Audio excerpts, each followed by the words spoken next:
Good morning students. I hope you all are doing good and staying safe at your home. So today we will going to discuss chapter number 3rd of your history. That is the first farmers and herders. ये आपका first video है शायद history के ऊपर और first part है. ठीक है, तो आप सभी को अच्छे से पता है कि हमने अपनी प्रीवियस वीडियोस में पढ़ा था कि हिस्ट्री क्या होती है. हिस्ट्री क्या होती है? जो हमें पास्ट ह्यूमन और पास्ट जो हमारी चीजें हैं उनके बारे में बताती है. यानी जितनी भी पास्ट हिस्ट्री है उनके बारे में जो हमें चीजें बताती हैं उन्हें हिस्ट्री कहा जाता है. अंडरस्टैंड? अब हम पढ़ेंगे chapter number 3rd, the farmers and herders. ठीक है, इस चैप्टर में हम क्या पढ़ेंगे? इस चैप्टर में हम पढ़ेंगे कि फार्मर्स किस तरह से आए. जो फर्स्ट फार्मर्स थे वो कौन से थे और हर्डर्स यानी कि चरवाहे. आप सभी को अच्छे से पता है ऐसे लोग जो लाइफ स्टॉक यानी कि अपने घर में या फिर अपने बेनिफिट के लिए, अपनी अर्निंग के लिए कुछ एनिमल्स को लाइफ स्टॉक मतलब पाल के रखते हैं और उनको चरवाते हैं और उनसे जो भी बेनिफिट्स यानी मिल्क वगैरह जो भी वो प्रोड्यूस करवाते हैं और जब वो सब चीजें को यूज में लाते हैं अपने पर्सनल या फिर बेचते हैं उन सब चीजों को, तो उनसे जो अर्निंग होती है वही हर्डर्स कहलाते हैं और उस पूरे प्रोसेस को लाइफ स्टॉक कहा जाता है. अंडरस्टैंड? तो आज हम पढ़ेंगे दो एजेस के बारे में, मेसोलिथिक एज और नियोलिथिक एज. इससे पहले हमने पढ़ा था पैलियोलिथिक एज. सो जो पैलियोलिथिक एज थी उसमें हमने पढ़ा था कि वो ओल्ड एज कही जाती है हिस्ट्री की. और जैसा कि आपको पता है हिस्ट्री क्या बताती है? पास्ट मटेरियल्स के बारे में बताती है, पास्ट हैपनिंग्स के बारे में बताती है, जो भी पास्ट में हुआ था उन सब चीजों के बारे में बताती है. और मेसोलिथिक एज में हमें पता चलेगा कि मिडिल एज जो कि पैलियोलिथिक एज के बाद आई है उसमें क्या था. ठीक है, मेसोलिथिक को क्या कहा जाता है? मिडिल एज कहा जाता है. तो पैलियोलिथिक एज के बाद जो मिडिल एज आई है उसमें क्या क्या डिफरेंस आए हैं पुरानी एज यानी ओल्ड एज से, वो हम इस वीडियो में पढ़ेंगे. तो हमने लास्ट वीडियो यानी लास्ट हमारे जो चैप्टर्स है उनमें ये पढ़ा था कि जो पैलियोलिथिक एज थी उसमें ह्यूमंस कैसे इवॉल्यूट हुए थे, मतलब कैसे वो आए थे, उन्होंने क्या क्या चीजों को अडॉप्ट किया था. प्लस एक और चीज कि उस टाइम वो किस तरह के टूल्स बनाते थे. अब उसमें और इसमें क्या चेंज आए हैं हम पढ़ना स्टार्ट करते हैं. तो मेसोलिथिक एज मिडिल एज की जाती है, ये पैलियोलिथिक एज के बाद स्टार्ट हुई. इसमें मेनली 4 थिंग्स थी: टूल्स, केव्स, रॉक पेंटिंग्स और ब्यूरियल्स. ठीक है, सबसे पहले हम बात कर लेते हैं टूल्स की.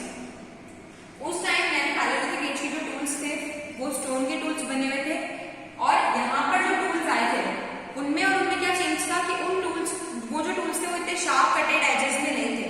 लेकिन ये जो टूल्स आए थे मेसोलिथिक एज के, वो टूल्स जो थे वो कुछ इस टाइप के दिखते थे. आप अपनी बुक में देख सकते हैं इस टाइप के वो टूल्स दिखते थे. ओके स्टूडेंट्स, तो आपने देखा ये वाले जो टूल्स थे इन टूल्स में, और अगर हम सेकंड चैप्टर की बात करें तो इन टूल्स में काफी ज्यादा डिफरेंस है. देख सकते हैं आप कि ये जो टूल्स थे ये पैलियोलिथिक एज के टूल्स हैं, लेकिन जब हम इन टूल्स की बात करेंगे तो ये टूल्स जो हैं वो मेसोलिथिक एज के टूल्स हैं और दोनों टूल्स में काफी डिफरेंस है. उस टाइम के टूल्स जो थे वो बहुत ही लिमिटेड चीजों के लिए काम आते थे और आपके टूल्स मतलब मेसोलिथिक एज के जो टूल्स थे वो बहुत सारी चीजें लाइक फार्मिंग, हर्डिंग और एनिमल्स की रियरिंग और एनिमल्स को हंट करने के लिए, इन चारों चीजों के लिए ये टूल्स काम आया करते थे. फिर हम बात करते हैं केव्स की. केव्स मतलब क्या होता है? आप सभी को अच्छे से पता है, गुफाएं. क्या होता है केव्स मतलब? यस, गुफाएं. तो उस टाइम की जो केव्स थी वो किस तरह से थी? मेसोलिथिक एज में जब आए थे लोग तो उस टाइम बहुत बड़े बड़े रॉक्स की केव्स बनना स्टार्ट हो गई थी. किसकी? रॉक्स की केव्स बनना स्टार्ट हो गई थी. इन केव्स में वो लोग रहते थे जो एक जगह से दूसरी जगह फूड, शेल्टर और क्लोथ के लिए घूमते थे. हमने पहले के चैप्टर्स में भी देखा था कि पहले के जो एनिमल्स होते थे उनका कोई परमानेंट प्लेस नहीं होता था, वो एक जगह से दूसरी जगह घूमते थे फूड, शेल्टर और क्लोथ के लिए. और वो उन्हीं केव्स में बीच बीच में जब कोई नेचुरल कैलेमिटीज होती थी या कभी बाढ़ आ जाती थी या कुछ भी हो जाता था नेचर की वजह से, एनवायरमेंट कभी चेंज हो जाता था, तो उस टाइम में वो उस केव्स में जाके अपनी डे को स्पेंड करते थे. फिर हम बात करते हैं रॉक पेंटिंग्स की. अब ये जो केव होती थी इनके अंदर पेंटिंग्स बनाते थे वो लोग. और ये आर्कियोलॉजिस्ट जो है, आर्कियोलॉजिस्ट कौन होते हैं? जो पुरानी हिस्ट्री को स्टडी करते हैं, है ना. तो उन्होंने ये पता किया कि पहले की जो रॉक पेंटिंग्स थी वो मेनली रेड और व्हाइट कलर से बनी हुई थी. और ये जो रॉक पेंटिंग्स होती थी रॉक के ऊपर बनी होती थी. इस पेंटिंग में क्या होता था, किस तरह से जगह घूमता है वो चीजें बताई जाती थी। जैसे कि आप इस पिक्चर में देख सकते हैं, यहाँ रेड और व्हाइट स्टोन से पेंटिंग बनी हुई है और यहाँ देखिए लोग, छोटे छोटे लोग बना रखे हैं उन लोगों ने, जो भी एक जगह से दूसरी जगह घूमते हैं। ठीक है, उसके बाद में हम बात करते हैं ब्यूरियल्स की। ब्यूरियल्स क्या होते हैं? तो ब्यूरियल्स वो होते हैं जो ये बताते हैं कि पहले के टाइम में जो इंसान या फिर कोई भी लिविंग थिंग जब उसकी डेथ हो जाती थी तो वो डेड और डिकेइंग ऑर्गेनिज्म जो थे वो अंडर कहाँ पाए जाते थे? यस, अंडर उस एरिया में, उस जमीन के अंदर उनके जो पार्टिकल्स थे, रिमेनिंग पार्टिकल्स, उससे ये पता चलता था कि वो जो लोग थे वो अपनी जब वो उनकी डेथ होती थी तो वो किस चीजों के साथ में मरते थे, मतलब क्या क्या चीजें उनके पास में फाउंड की जाती थी, उनकी ज्वेलरी और उनके वेपन्स, ये दोनों चीजें उनके पास में पाई जाती थी। अंडरस्टैंड? और ब्यूरियल्स मतलब होता है डेड डिकेइंग ऑर्गेनिज्म जिनके पार्टिकल्स फाउंड किए जाते हैं, जिनके रिमेनिंग पार्टिकल्स नहीं फाउंड किए जाते हैं। अंडरस्टैंड? उनको ब्यूरियल्स कहते हैं। जैसे आपको पता है डायनासोर्स की कुछ रिमेनिंग्स पाए गए थे, जिससे हमें तो नहीं पता था कि डायनासोर थे 16 मिलियन ईयर्स अगो पहले। हमें किसने बताया? ये आर्कियोलॉजिस्ट ने रिसर्च करके बताया कि डायनासोर्स की कुछ हैपनिंग्स पाई गई है, कुछ उनके सबूत पाए गए हैं, एविडेंसेस पाए गए हैं, रिमेनिंग पाई गई है, जिससे पता चलता है कि पहले के टाइम में डायनासोर्स हुआ करते थे। अंडरस्टैंड? ये हो गई हमारी मेसोलिथिक एज। अब हम एक बार बुक में देख लेते हैं कि मेसोलिथिक एज के बारे में क्या क्या लिखा हुआ है। सो स्टूडेंट्स, टूल्स में सबसे पहले देख लीजिए, आप सभी को अच्छे से पता है कि उस टाइम के जो लोग थे उनका मेन ऑक्यूपेशन था हंटिंग और गैदरिंग, मतलब हंट करना और फूड को गैदर करना। और ये सब वो किससे करते थे? इन सारे टूल्स की मदद से। ये जितने भी टूल्स आप देख रहे हैं ये स्टोन के बने हुए हैं और इन स्टोन यानी पत्थरों के टूल्स से वो क्या करते थे? हंटिंग और गैदरिंग। और ये जो छोटे छोटे टूल्स थे उनको माइक्रो यानी मिक्रोलिथ्स यानी स्मॉल टूल्स कहा गया है। ठीक है, नेक्स्ट है, ये टूल्स वो किसके लिए यूज करते थे? ताकि वो हंटिंग और गैदरिंग कर सके, स्ट्रॉन्ग वेपन्स बना सके, एनिमल्स अपने शिकारी की वो शिकार कर सके अपने शिकारी को, और फिशेस को पकड़ सके। उस टाइम में जो फिश थी वो बहुत ही इंपॉर्टेंट आइटम बन गया था फूड का, है ना।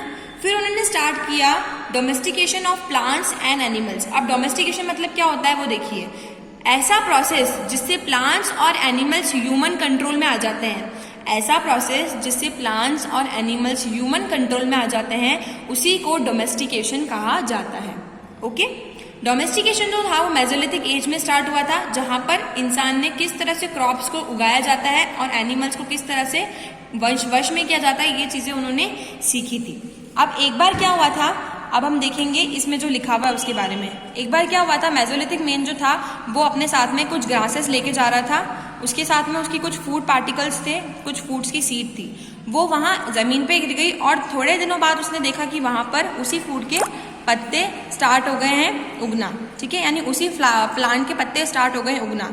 तो उसे ये पता चला कि इंसान जो है वो इस तरह से नए नए पौधे उगा सकता है। तो उसने क्या किया, उस मैन ने एक्सपेरिमेंट किया, वहां पर उसने और सीड्स फेंकी और जैसे जैसे बारिश आती गई तो वो उसने देखा वहां पे कि प्लांट्स जो है बड़े बड़े वो ग्रो कर रहे हैं। तो इस तरह से उसे पता चला कि इंसान जो है वो अपना खाना खुद उगा सकता है। ओके स्टूडेंट्स, फिर उसके बाद उन्होंने क्या करा, बहुत सारे ऐसे एनिमल्स थे जिसको उन्होंने डोमेस्टिकेशन के लिए यूज किया। सबसे फर्स्ट जो था वो डॉग यूज किया गया था डोमेस्टिकेशन के लिए। कौन यूज किया गया था? डॉग। ओके स्टूडेंट्स, फिर हम आते हैं नेक्स्ट एज जो है नियोलिथिक एज। नियोलिथिक मतलब न्यू एज, है ना। ऐसा टाइम पीरियड जो मेसोलिथिक एज को फॉलो करने के बाद आया था, उसी को हमने नियोलिथिक एज के नाम से जाना था। अंडरस्टैंड? ऐसा टाइम पीरियड जो मेसोलिथिक एज को फॉलो करने के बाद आया था वही नियोलिथिक एज कहलाया गया था। ओके स्टूडेंट्स, तो नियोलिथिक एज का जो पीरियड है वो स्टार्ट हुआ था मेसोलिथिक एज के बाद, प्लस मेसोलिथिक एज के एंड के बाद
देखा कि हमें फार्मिंग के लिए 6-7 महीने एक ही जगह पे स्टे करना पड़ेगा, तो वो क्या करने लग गए, एक जगह से दूसरी जगह जाना उन्होंने स्टॉप कर दिया और उन्होंने अपनी परमानेंट प्लेस बनाना स्टार्ट कर दी।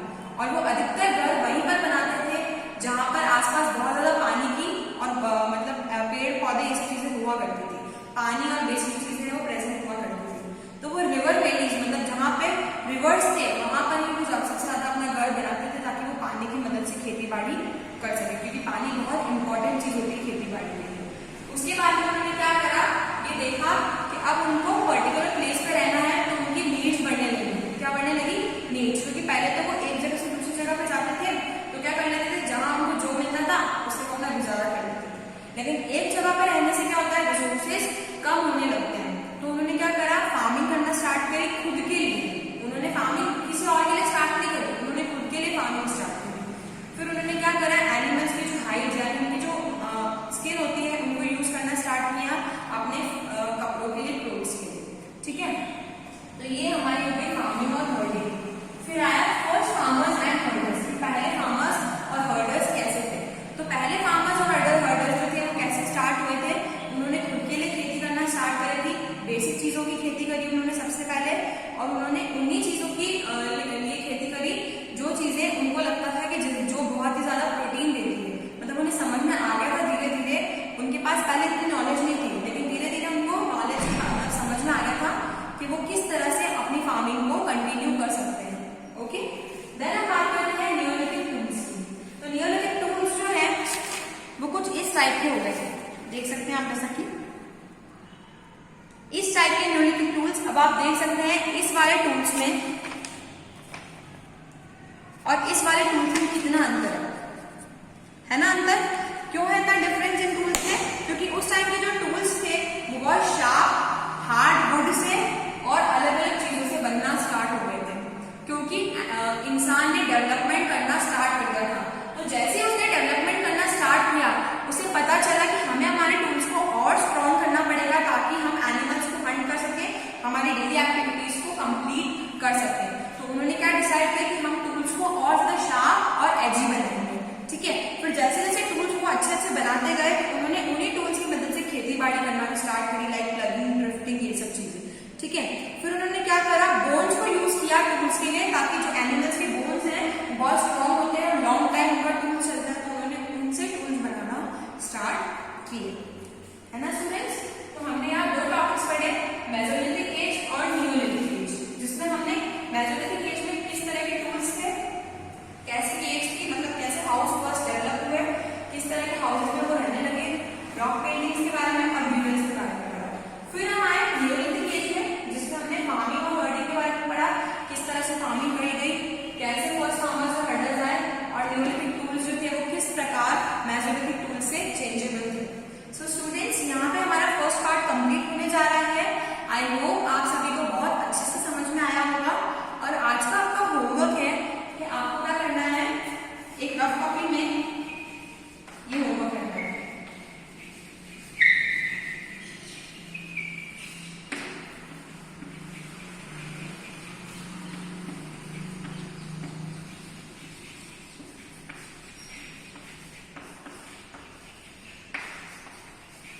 मतलब आपको डिफरेंस लिखना है मिडिल एज और न्यू एज के ऊपर। जो भी डिफरेंस पॉइंट्स हैं आपको वो लिखने हैं अपनी रफ कॉपी के अंदर, और मैं आपका होमवर्क जैसी नेक्स्ट ऑनलाइन क्लास होगी वहां पे चेक करूंगी। Thank you.